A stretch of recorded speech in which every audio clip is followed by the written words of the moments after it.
തൃശൂർ പെരുമ്പിലാവ് കൊലപാതക കേസിലെ മുഖ്യപ്രതി ലിഷോയ് പിടിയിൽ. ഇതോടെ കേസിൽ 4 പേർ പിടിയിലായി. ബാദുഷ, നിഖിൽ, ആകാശ് എന്നിവരാണ് പിടിയിലായ മറ്റ് 3 പേർ. റീൽസ് ചിത്രീകരിച്ചതുമായി ബന്ധപ്പെട്ടുണ്ടായ തർക്കവും സംശയവുമാണ് കൊലപാതകത്തിലേക്ക് നയിച്ചത്. കുന്നംകുളം പെരുമ്പിലാവ് ആൽത്തറ 4 സെന്റ് കോളനിയിൽ ഇന്നലെ രാത്രി 8 മണിയോടെയായിരുന്നു കൊലപാതകം. മരത്തങ്കോട് സ്വദേശി അക്ഷയാണ് കുത്തേറ്റ് കൊല്ലപ്പെട്ടത്. ലിഷോയ്, സുഹൃത്ത് ബാദുഷ എന്നിവരും ഇവരുടെ കൂട്ടാളികളായ നിഖിൽ, ആകാശ് എന്നിവരും ചേർന്നാണ് കൊലപാതകം നടത്തിയത്.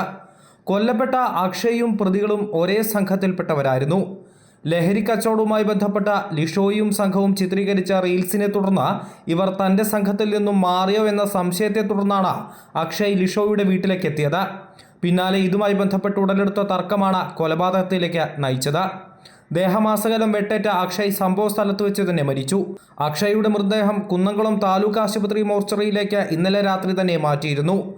ആക്രമണത്തിനിടെ സംഘത്തിലെ ബാദുഷയ്ക്കും പരിക്കേറ്റിട്ടുണ്ട്.